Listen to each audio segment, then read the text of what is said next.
that we kind of kickstart this off.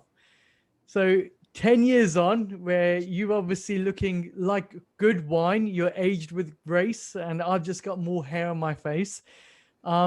It's quite nice to touch base again. But like Haroon, honestly, 10 years, your story has Yeah. lived with me and my family for so long. It's unbelievable. From everything from the Amitabh Bachchan company, Shanti Constructions, to just the way that you are. So it is my deep privilege to have you on the show. So thank you very much for joining us. Thank you, Rajan. It's a pleasure to be with you today. And like you said, it's been 10 years since Yeah. we met, and I'm so happy that you remember the small details, over all these years, like my chef, the copper pot. Yeah, yeah, absolutely.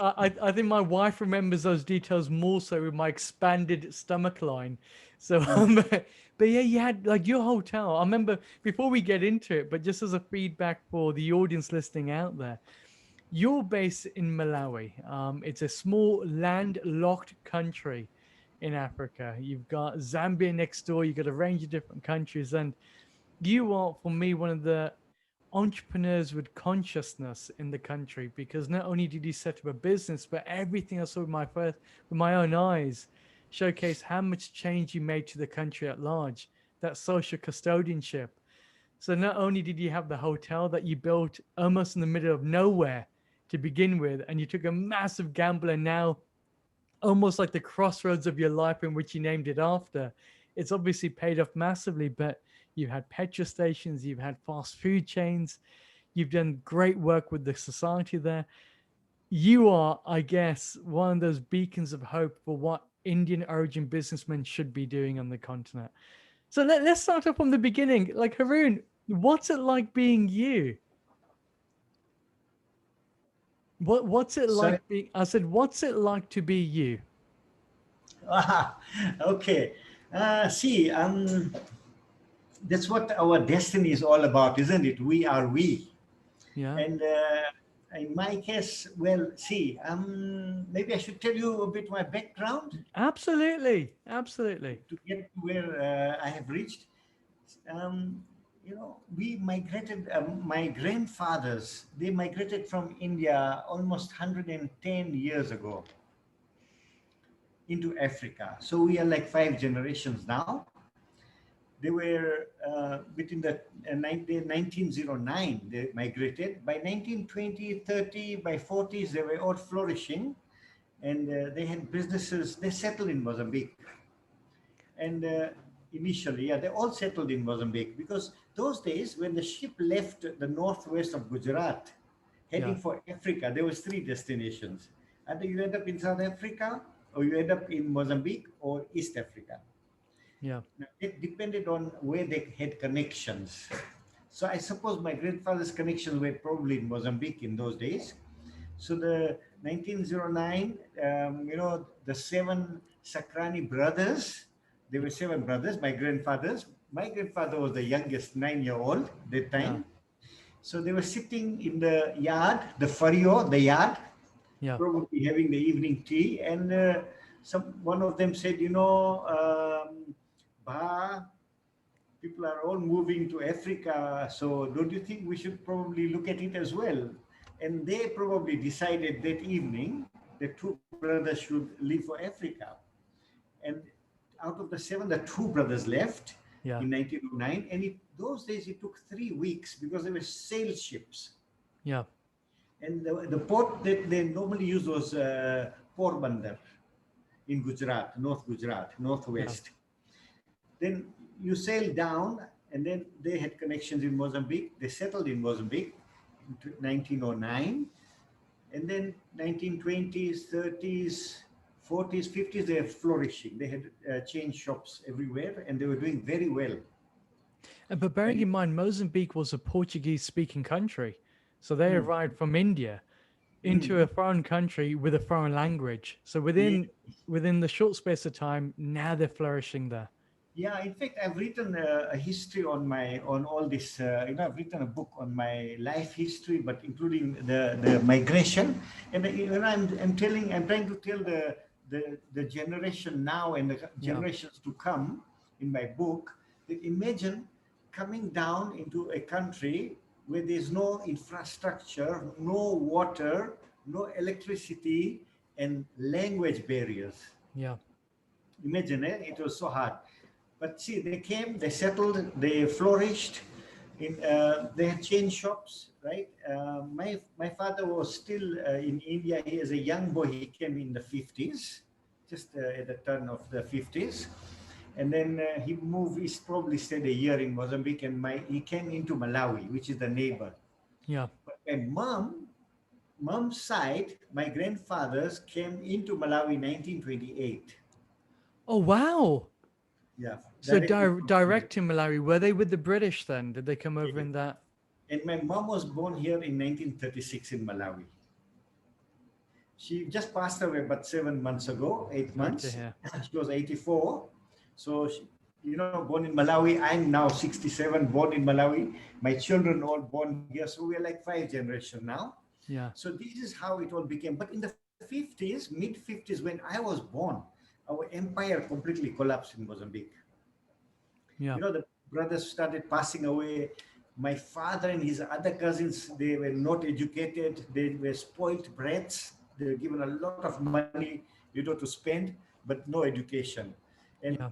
they were not even around in Mozambique at that time. So when the 3 brothers passed away, the whole empire started collapsing. And then the final blow was in the 70s, when a few properties that were left, they were nationalized by the Yeah. Mozambique government. But then, having said that, my father settled in Malawi in 52. And then I was born in 54. My father was given a reasonable amount of money to start off by my grandfather. Yeah. But then, because of no education, not understanding the value of money and wrong friends, they all came, and my father was a generous person. So he ended up with nothing in down the line in 2-3 years, and then he had to do a grocery shop in Malawi, in Dedza. So basically, I grew up in Dedza, which is about 100 kilometers from Lilongwe. Then I came into Lilongwe in a boarding school to do my standard 6, 7, 8. That was I was like 10, 11 years old. I finished my primary. Then I had to go to Blantyre to do my secondary. Yeah. At the age of about 13 or 14, I started my secondary school, but my father could not afford my school fees. So some people in Blantyre paid my school fees for me to do my secondary education. Oh, wow. So basically, I finished. Typical Sacranie, Sacranis in Malawi are very famous for being lawyers. Yeah. So I also wanted to be a lawyer. I did well at school. I finished, no moral support, no financial support. And then I came back to Dedza from Blantyre. Like, okay, what is the next thing I'm going to do? And then there was a private school that was constructed by the Lilongwe Dedza Asian community at that time. Yeah. So they offered me a job as a teacher. So I said, okay, I accepted, and they were paying me 70 kwacha a month, which was like $70 at that time per month. And I was teaching standard 6, 7, 8, because I'd done my O levels, and I taught for 20 months. Right? I saved up money. I went to Blantyre in a bus. I bought myself a motorbike. Yeah. And that's another interesting part about the motorbike, because, I bought the motorbike for $420 at that time, which it took me 6 months to save. Yeah. I took a bus to Blantyre, 300 kilometers. And then I bought this bike from the dealers, Yamaha. They made me sit there for 3 hours while I waited for them to do a PDI, pre-delivery inspection. Yeah. And I had that craze of motorbikes in those days. And when I was sitting for those 3 hours and watching in the showroom, you know what I did? Well, I said to myself that one day I must have a showroom like that. And Rajan, 10 years ago, well after 40 years, I have now a big showroom for motorbikes. I can imagine, because I remember when we met 10 years ago, you were speaking about the her Yeah. motorbike So side. now And we are in that business for 10 years as well. That is one of our trading companies, motorbikes, air conditioners, and all that. So that was one thing leading to another thing. And then obviously I came back, and then, we had to move. Actually, while I was teaching, I used to pester the headmaster who was from India, yeah, Mr. Moshin. I said, Mr. Moshin, I need to go to college. I need to go to college.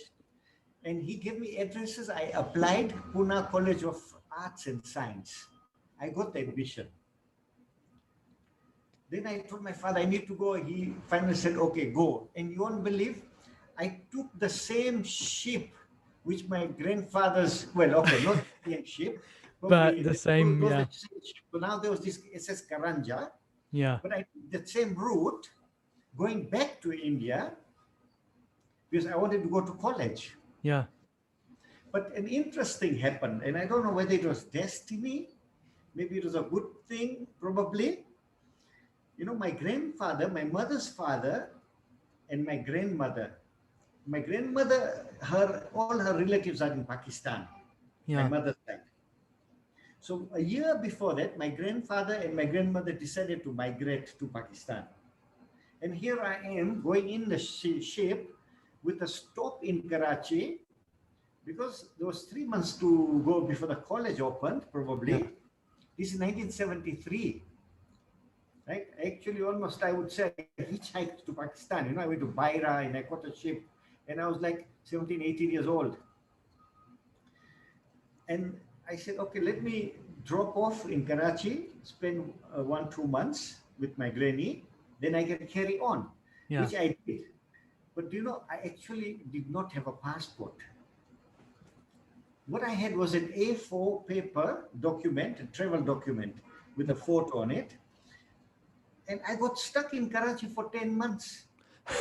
Not go to India because I don't know, was it the passport? Yeah, Was it that war in 71 between India and Pakistan? I don't know what happened. I got stuck. And while I was in Karachi, now I don't think I bothered to go to college because I didn't think they had English medium colleges. I'm not sure about that.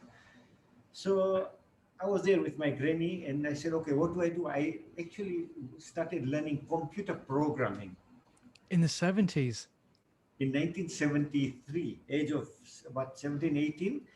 Probably, I think 95% of the world didn't even know what was a computer. Yeah, That I learned the language COBOL, yeah, computer programming. I learned Urdu. I learned typing. Those small shops in the street. And then my uncle happened to come from Malawi.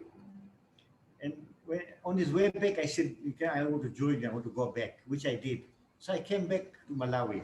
So I was like back to square one, yeah, right? Except having a good ride on the ship and the aeroplane first time. yeah, yeah, So anyway, having done that, I came back. I told my father that, all right, now I will join you in the business. But can you switch from grocery to a retail? yeah, So he agreed. We shifted to another shop across the road, and we started a retail. My father's name was very good because he was a very steady businessman, small businessman. His capital was hardly 5,000 kwacha, which was in those days like $5,000. yeah, So he used to buy 2 dozen. The hawkers used to come with all the clothing and all that, and stop in this. He used to buy a little bit at a time and pay them the next trip. So he had a good name. So yeah, we started the retail shop. I went with him to Blantyre, to the wholesalers, and we loaded a truckload. In those days, they used to allow you to pay 30 days, 60 days, 90 days, up to 120 days, right? And he had a good name. So I did that. And, within a year, I started doing very well. The year 74 and part of 75, I even bought a small car, my first car for 800 kwacha, which was like almost $800 those days. yeah, And I could use it to transport goods from Lilongwe to Dedza. So we started picking up. I started getting, a bit of making a bit of capital for myself, then the president of Malawi, Kamuzubanda, at that Yeah. time, he announced that the Indians must move out from the small towns into the city, Yes. either Blantyre or Lilongwe. And then, there was someone in Dedza who actually had built shops in Lilongwe, and he offered us to say, okay, guys, do you want to, me and a friend of mine, there's a directive, would you like to move now? I have a shop in Lilongwe. So I Yeah. told my father, we are going to move, let's move now, rather than wait for 3 years. So we moved to Lilongwe in 75. Yeah. Small capital, volatile, seasonal business. Lilongwe used to be very seasonal in those days. Now it's not, but in those days it was like 6 months tobacco season, you are busy. The other 6 months it's not busy. So we moved. My father's name, went to Blantyre, brought in more goods, opened the shop in Lilongwe. Everything fine. I got married. 70. We moved 75, 76, 76. I got married in Lilongwe. 76. I got married. Right. I thought I was a bit established. 77 went by. 78. My son was born, Shamir, my eldest son, who is now 44. Yeah. And he's the CEO of all our group of companies. And 78, when he was just a few months old, I had to close the shop because the capital was not enough. The goods were on the shelf. I could not pay the wholesalers. Yeah. And it was just not working, right? And I was still worth, a bit more than 5,000 kwacha. But no, in fact, I had started eating up the capital now. So I was still at 5,000 kwacha. So I went to Blantyre to the lawyer, Mr. Sabjani. I said, Mr. Sabjani, I need to close my shop. I've got and no, in fact, I had made a loss of 20,000 kwacha because I couldn't sustain myself.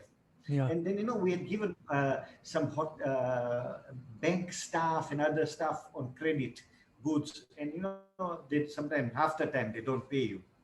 So I ended up making a loss of 20,000 kwacha, which was like $20,000. I'm worth $5,000. Yeah. Went to Blantyre to the lawyer. I said, you know what? Can you write letters to all the wholesalers? I want to pay them back, but I need 24 months and I'm closing my shop. Yeah. And I'll make a plan. So the lawyer said, Haroon, you're worth 5,000. You need to pay 20. So that's 25%. Why don't you just declare bankruptcy? Give me the 5,000 and be free from the debts and start.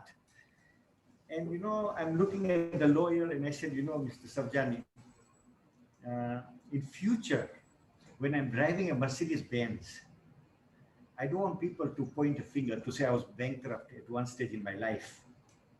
I definitely want to pay back. So he says, okay. And then he wrote, and then I came back. I had already bought a truck for 2,500 kwacha. Yeah. And my saloon that I was driving was worth about 2,000 kwacha plus. And then I came and I started driving that 7-ton truck. I was carrying bricks and sand. And, I used to do 5 trips a day. I was supplying to the building contractors, bricks and sand. Then I bought a second truck, a third truck, a fourth truck. In 4 years, 78 to 82, I had about 5 trucks. But instead of 2 years' time, I managed to pay in 2.5 years. I paid off all the wholesalers. Yeah. I managed to, build a small house for myself. I sent my parents for Hajj. And they went to India and Pakistan because my father had a sister in India and a sister in Pakistan. Yeah. He hadn't seen them for over 35 years. Wow. So they did that trip. I paid off everyone. I built a small, house for myself. I was like on my way now, right? And then 82, 5 trucks. I think I'm now on my way. And Kamuzubanda makes another announcement. He does, doesn't he? Because now he Indians get kicks out you of out of the transport. city. Yeah. So now I was at crossroads in my life. What do I do? Yeah. So I diversified, and the only thing I I could do was to work with because I worked with building contractors and I Yeah. built my own small house, and I think I did a good job. I decided to go into construction in 1983. Very, I would say no experience, but I thought maybe that doesn't need too much money. I need to buy a couple of wheelbarrows and a mixer and whatever, and I have the trucks. And you won't believe, Rajan, I registered myself, and now, in 83, there was a job that was advertised by the government to build 5 small single soldier houses for the army, about 50 kilometers from Lilongwe. And here I am, a registered contractor, no idea, okay, I just want to do it. And now I went to the ministry to say, okay, here is your advert. I need to, apply for the job. So Yeah. we gave this booklet, which was actually called a bill of quantities. I've never heard of that name in my life. I didn't even know how to read it. Yeah. Picked it up, I signed, and now I'm like walking in the corridor of this ministry building. And I met one tall Malawian guy who used to buy from me when I had a shop. Oh, wow.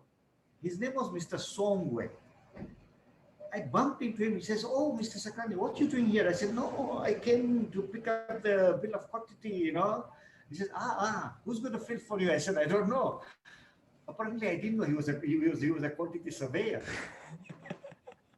He said, "Can I do it for you?" In the corridor, I gave it to him. 3, 4 days later, 5 days later, he phones me. He says, "Okay, here, sign. I didn't know how to read. I didn't know how to check the rates. I signed, I submitted. You won't believe I won that job. Wow. 105,000 kwacha, which about 105,000 kwacha was about $100,000. Yeah. 5 single soldier houses. And I said, "Hey man, now I'm moving." So that was the beginning. But Rajan, from 83 to 2000, 17 years, I worked very hard, 18 hours a day, right? And I progressed and I progressed. I used to have 10 sites at any given time.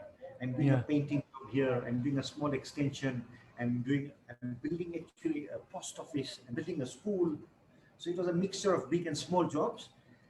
And then I brought in machinery to cut my own timber, and all the people from outside building their own houses came to cut timber from me. So I made that money, extra money. But I was focused, and 18 hours a day, and I just wanted to reach there. Yeah. So that was actually, going into construction was a big blessing. 83, 93, 10 years later, Shamir, my son, he was about to go to a college in South Africa, just like me, going to India. And on the last moment, I'm telling Shamir, apparently I have 5 sons. Yeah. Okay. So by then, 94, all the 5 were born. The latest one was born in 94, the last born. So I'm telling Shamir, you know what? We're flourishing as contractors.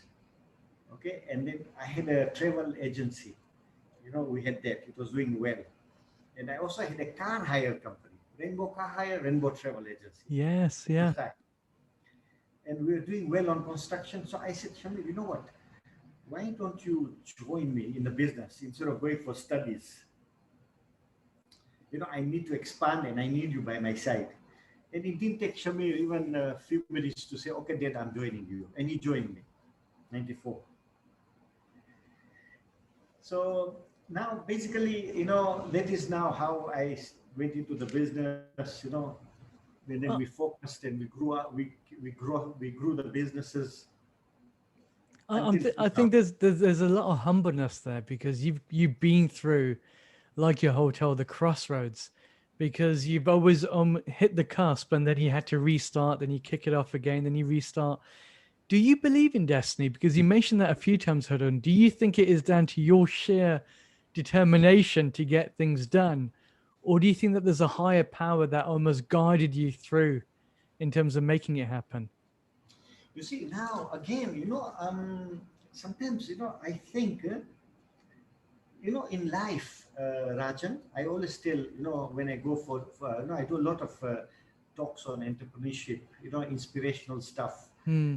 And, I tell this, my audience, that, in life, a lot of people work hard. And sometimes it's like playing Ludo, you just don't get the six. Yeah. So for me, I think two things have happened. I feel quite blessed that maybe, somewhere upstairs is really looking after me. Plus, I've got a lot of sixes. I've taken quite a few risks as well. And you see now, in 1992, right, 10 years after I was in construction, I never thought about building what you call hotel or anything in a Yeah. serious way, because I was quite focused on what I'm doing. But apparently in 1987 and 1988, I successfully completed a good project. And it was July, Republic holidays. And as I was driving past this travel agency, I stopped, and there was a big board, saying 900 kwacha to Mauritius for a week. Now 900 kwacha was like $900, Yeah. right? But kwacha was like nothing too much, right? So I told the guy, book 2 tickets, and I flew. I told my wife we're going for a week to Mauritius, and you won't believe, in those days British Airways used to do a 1 hour stop in Lilongwe. The main stop was in Mauritius. So me and my wife got onto that flight, and you know what? It was 90%, full of British, passengers, old and young, but all like, looking forward to going to the sun, the sunny place, Mauritius, right? So when I got on the flight, I'm looking around, I'm telling myself, look at these people, we've got a beautiful lake, and Yeah. nobody has told them about it, and they're going to Mauritius. So anyway, we went to Mauritius for a week. You won't believe, I never swam in Mauritius, right? I've been to Coco Beach, I've been to Bondi Beach in Australia, all over, right? Uh, I always go, I put my foot in the water, right? And I say, I've been to Miami as well. And I say, okay, I've been here. I put my foot, because the only place that I swim is in Salima at Lake Malawi. Nothing in the world to beat that. We got a beautiful cottage there as well now. Wow. So basically, we had an excellent time. The whole week was so nice, so many things to do, so much to do. We came back, and now I'm thinking to myself that, okay, these guys are not stopping, going to Mauritius. What is Malawi doing about it? Yeah. I just wrote a letter to the ministry to say, I want to build a hotel, this and that, and it took them 2 years to respond to me. And when I finally went, they interviewed me. They said, Mr. Sacranie, okay, what is it? So I actually ended up telling these 12 people sitting around the table, like, Yeah. interviewing me, why I wanted a piece of land to build a hotel. I told them the story about Mauritius. I said, we're losing tourism. So they heard me out, and then it took them another year to come back to me. We work slow in Africa, and we are used to it now. Yeah. Anyway, then they offered me this piece of land, which I have built Crossroads now. But the piece of land was in the middle of nowhere. That's the thing. Yes, it was in the middle of nowhere. It was a bush. Lilongwe actually stopped a kilometer before this place. Yeah. And I bought that land, this piece of land, in around 92. And then it took me about 7-8 years to finally really decide going into the hotel business.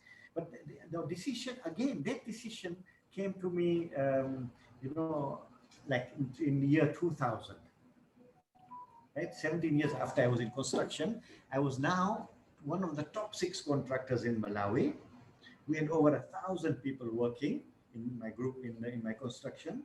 Apparently, I called it Shanti Constructions in 83. You see, when I decided to go into construction, and I happened to see the movie Trishul, Amitabh Bachchan's.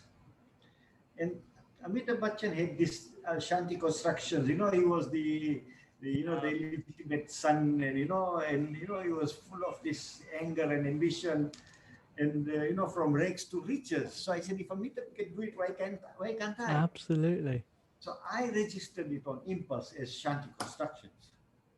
And about 10 years after that, I met Amitabh in Mumbai, and I told him the story, and he was like, he had a good laugh. He was very happy. He said, I can't believe that. But it's been a very lucky name for me. 2000, I was one of the top 6 contractors. I had just finished a very big project, and we decided to come out of. I made a decision to come out of construction. I'm now at my peak, and I've completed a big project. But my engineer, who was right in handling the whole thing, right? I brought him as an expatriate from India.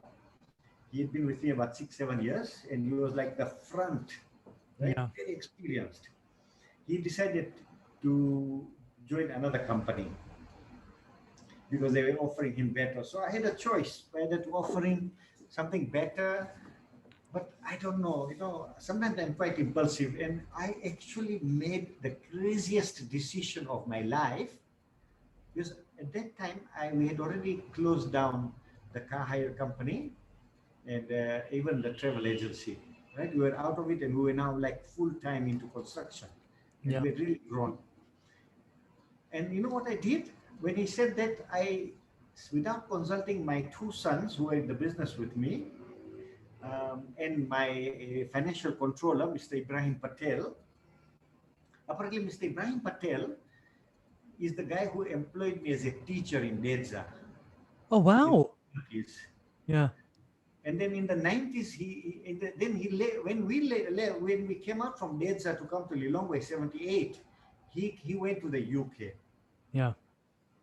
And then in the 90s, when he came back to Malawi, right? He said, no, I need to settle back, and I'm looking for a job. So I employed him as my accountant. Wow. So I know you as a teacher, yeah.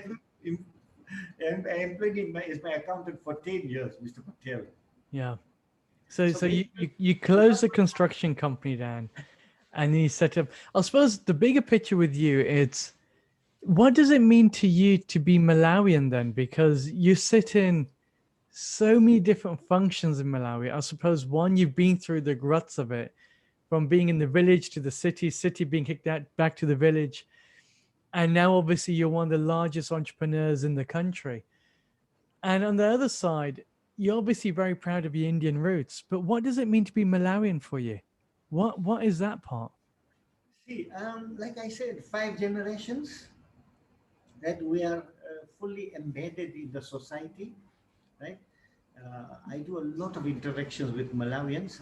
I'm actually a Rotarian for 30 years. Yeah. Right? 31 years now. And, at the age of 67 and a few years before that, it's now like time to give back to the society, to the community.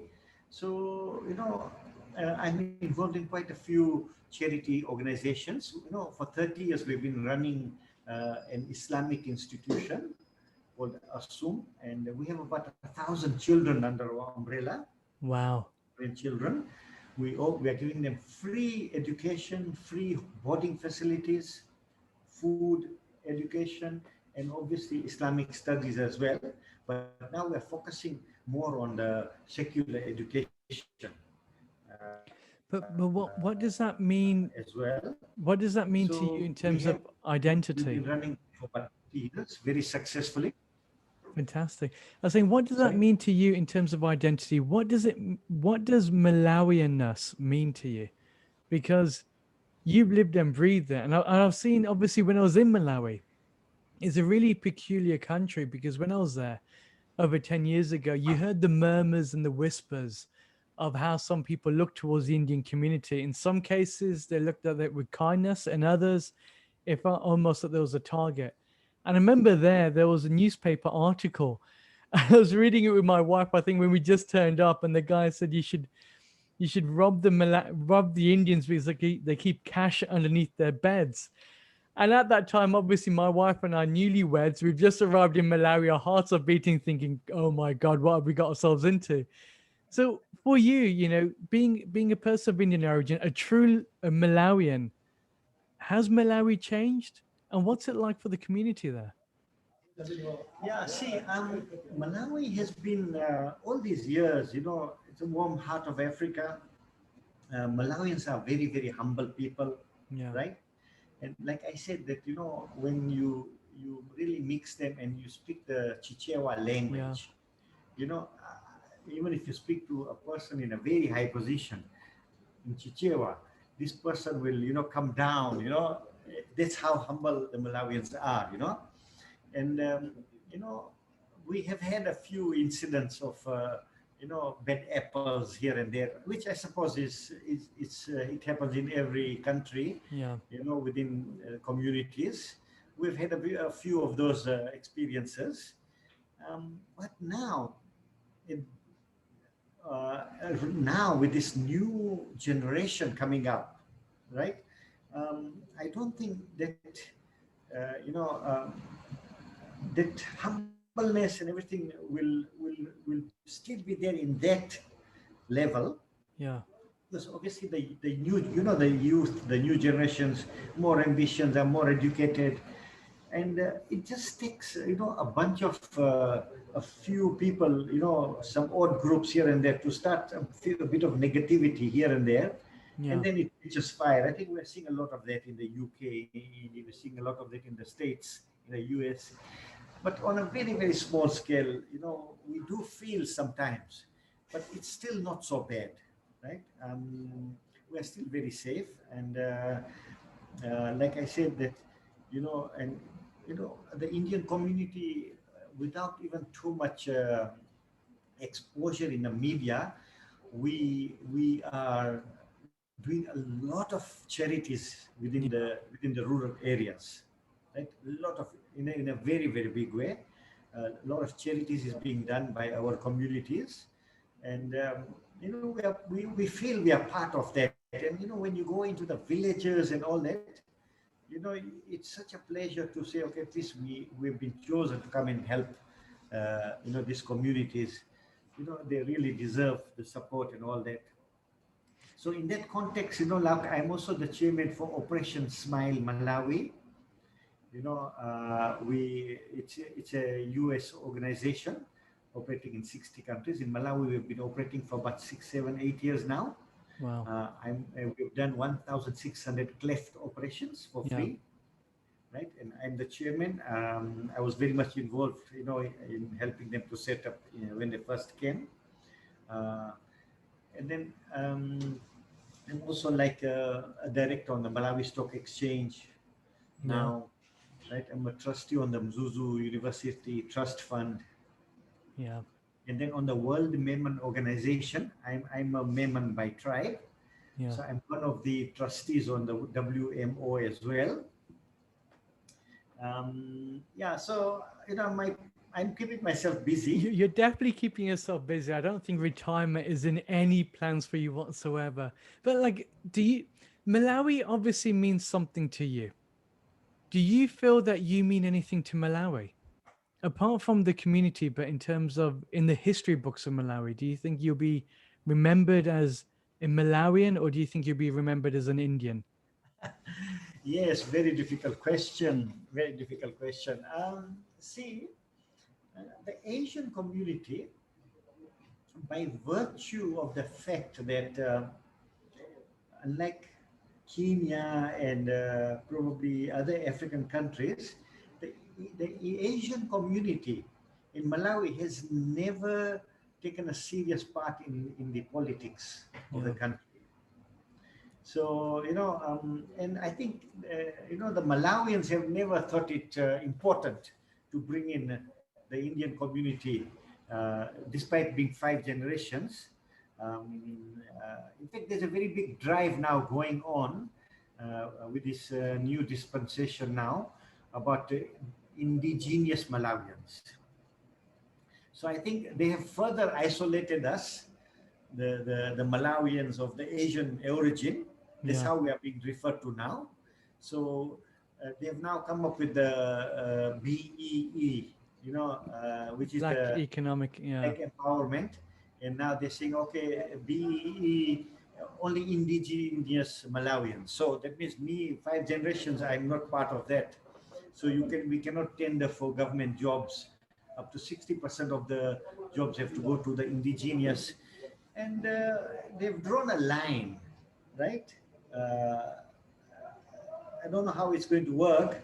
But see, I think BE is something that is probably going to happen in most of the African countries anyway, as long as they're able to control it and But what does that mean for serve the you? purpose it But serves.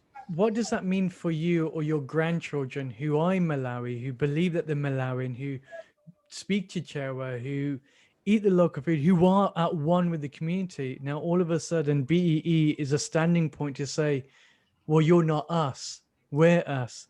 You guys are the foreigners. Do you feel less accepted then? Because in South Africa, what is caused is probably one of the biggest rifts that anybody can ever imagine. Mhm. You see, now it's not going to be easy for us as we carry on, and especially with our grandkids and all that. We don't know how much of this segregation will continue, or maybe they'll probably realize. But see, the only thing I could say is the Asian community is not so much into the lines which the BB is controlling, the Yeah. BE is controlling. So BE is mainly controlling the purchasing from the government coffers. There's a handful of our Indian community from the Indian, a handful of businessmen doing that. Only I would count them on my fingers, right? Other than that, 97% of the community, Asian community, go about doing their own normal retail and wholesaling and Yeah. factories that they are running, and now the hospitality business. So in my case, I don't do any business with government at all in all my businesses. But is a bigger picture of saying what does it mean to be Malawian then? Is a Malawian an indigenous Malawian, or is a Malawian somebody who's born in Malawi, or is a Malawian somebody who feels part and parcel of Malawi? No, you need to have your skin color right. Is that- yeah, Otherwise, you can be here for 10 generations, you still be of the Asian origin. yeah, So, absolutely. that's how they're going. But see, like I said, for my businesses, it's not going to affect me. Yeah. And, I think 98% of the Asian community in their wholesaling, retailing, manufacturing businesses, they don't do direct business with the Yeah, government. but I think the business element is only one part of the element. The bigger element is saying if you're born in the country, if you're born in the land, you want to feel that you're part of it, not segregated away from that. Because we've seen the ugly factors of that, or what happens if you look at Uganda in 50 years ago, if you look at what happened in Kenya. And those are the issues that if we're not part of the social fabric of what makes a country, not in terms of business, but also in terms of optics, the fact that we're recognized as Malawians or Kenyans or from Tanzania, if we're not there, then we truly never belong then. And that's the sad part of it, isn't it? It's like, what's your biggest fears for your country of Malawi? My biggest? What's your biggest fears for Malawi? See, like I said, in terms of security and all that, there isn't really a big challenge. We just always hope and pray that our economy, right, is able to sustain, and the imports, the exports rather, with the tobacco. Yeah. Uh, And tea, the yeah. tobacco sales are getting less and less year by year, right? We are losing on the sales of the volumes rather, and Malawi needs to quickly identify other crops and other areas where they can still sustain and improve their foreign forex earning for a country to be able to say we are stable. So that is one worry because, you know, I can't see much being done by the government to create alternate income in a serious way. I mean, Yeah. they are thinking about it, they are planning it, but it's not happening in a serious way. And the thing is, right now, you need revenue replacement because you need to get taxation up, but people need jobs. You can't afford to have massive levels of unemployment because then you see the challenges that exist. And I think it's a phenomenal conversation. I think for me, Haroon, it's always a pleasure speaking with you because, you know, my journey started 10 years ago when I was in Malawi at my Crossroads with my wife in your hotel named Crossroads. And so, you know, that whole fate of things, bringing things together is just marvelous. I suppose one thing that we can always learn from is for you, not only are you a very successful entrepreneur, but I think more so, you truly are a social custodian because I remember even those years, anything that was a sale of a particular item that was obviously religiously associated, you used to give towards charity. And you've done that ever since. And you've actually helped change the lives of every Malawian in the country, not of a particular color or a particular tribe or certain type of religious bent, but you've actually been very colorblind in the work that you've done. And maybe that should be a testimony to many other people out there in the business world to say, you can't just do CSR for the sake of CSR, but you have to do it truly because you believe in the country in which you work in. Yeah, but you know, Rajan, just a quick one. You know, when I said that, you know, when I was in the year 2000, Yeah. um, my engineer decided to leave. I called my sons. I said, guys, time to hang our gloves as well. Now imagine I got no other business, and I finished a massive project. I was actually, it was like a $2 million project with the Indian company. You know, we dug up Lilongwe, putting in new telephone lines. So we were subcontractors. But Yeah. we finished the project 3 months before time as well. And now, I when he said, I'm getting an offer, you know what I simply did? Without even too much thinking, I said, okay, I think it's fine. You are still young. You need to fly, maybe greener pastures. Go write your own CV. I'll just sign it. Yeah. And next thing, I call my two sons and Mr. Patel, my accountant, my financial controller, and I tell them, guys, sit down here. I said, you know, this is the story. Our engineer is now leaving, and I think it's time we should also hang our gloves in construction. So, like everyone, my sons, Mr. Patel, but you know, how can we do that? You know, we've just finished. The So, biggest like contract. Yeah. everybody was like in a shock, literally, when I'm saying, let's hang our gloves. But I can't even understand, you know, what was really making me say all those things. It was a crazy thing, right? Crazy moment. But I justified it with two or three reasons. You know what I told them? I said, you know, one, you know, at that time, democracy had come in with Muluzi Yeah. after Kamuzubanda. So now there was 1,000 briefcase contractors, right, registered. We were competing against them now. Secondly, the government never paid us in time. So every time you get a certificate, after 30 or 60 days, you had to wait for 3, 4, 5 months to get paid. Yeah. But you had to carry on with the job. So we ended up leaning on the banks, Yeah. and the interest rates were high. So our profits shrunk. So I told the boys that, you know what? Is it worth working hard? Because construction is hard work. Yeah. So I told them now it's time for us to shift gears. We need to work smart. Yeah. So let's come out of this. There's too much corruption, non-payment, too much competition, briefcase contractors, and hard work. Let's shift gears and we work smart, Yeah. because I had bought this land already for the hotel by then. Yeah. I already had the land. I said, let's now concentrate on our Crossroads hotel and shopping mall project. And I'm giving you 3 years to complete, right? And be diversified. So the boys they all said, okay, they all understood, right? And they respected me for my decision. Mr. Patel was very difficult to accept, right? Especially there was nothing else on the side, no other Yeah. business.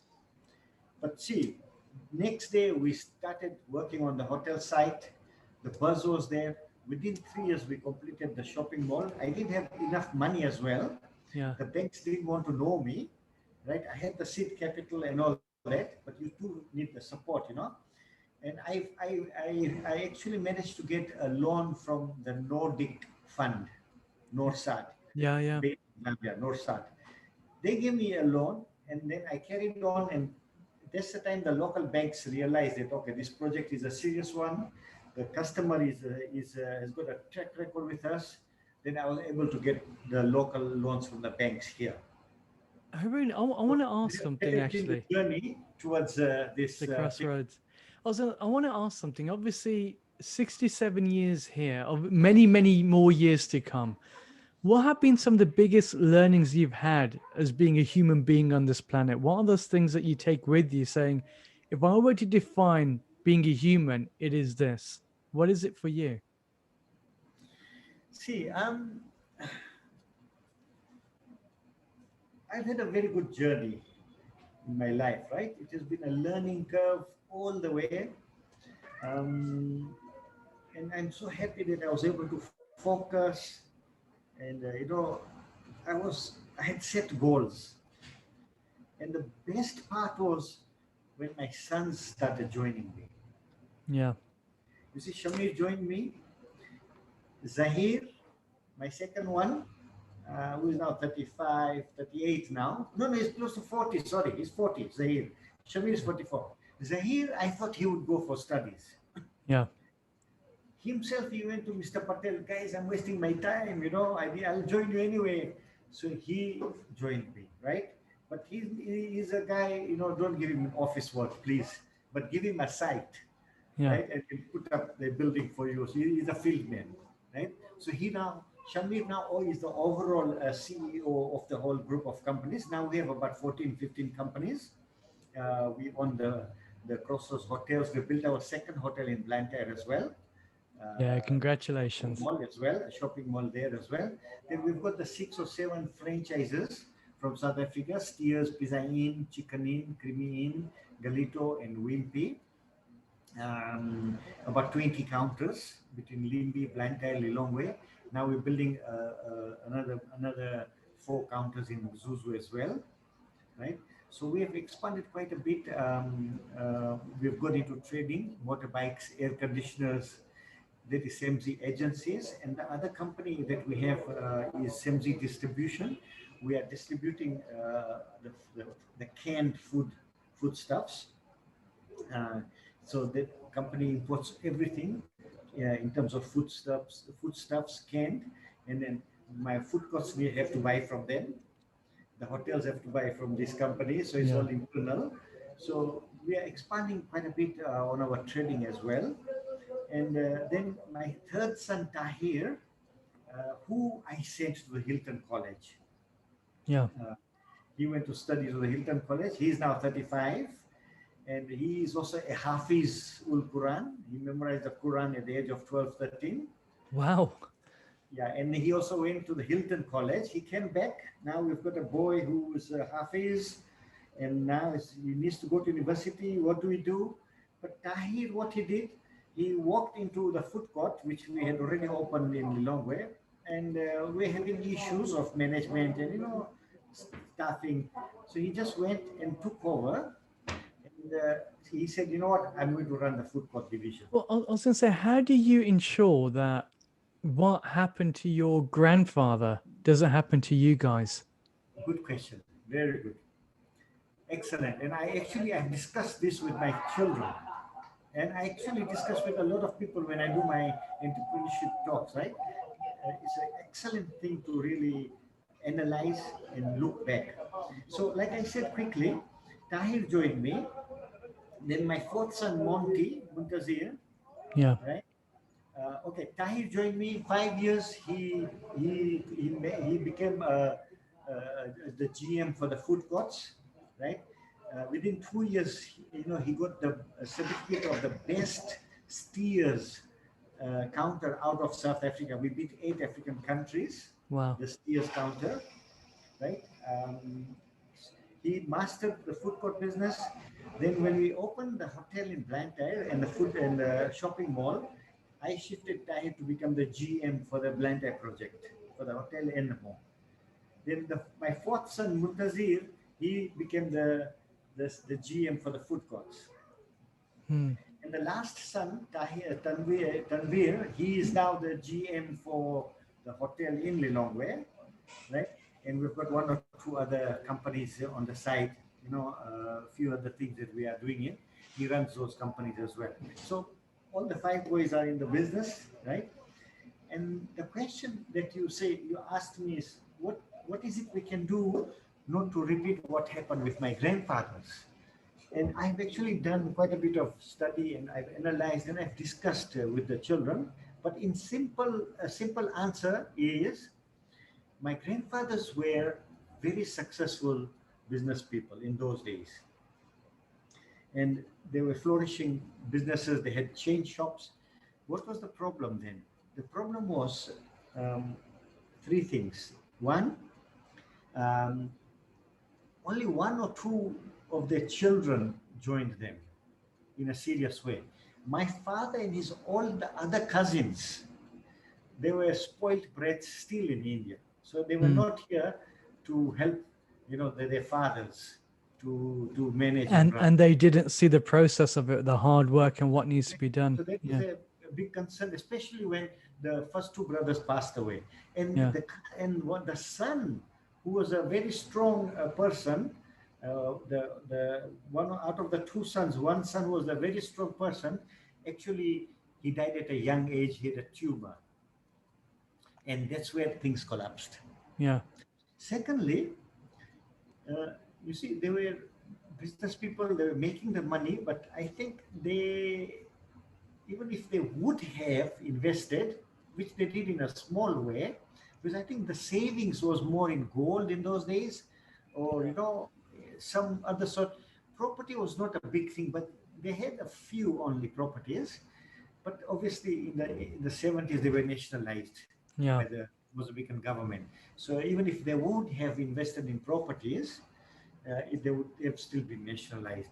Maybe if there were more, I would have gone to fight for them. Yeah.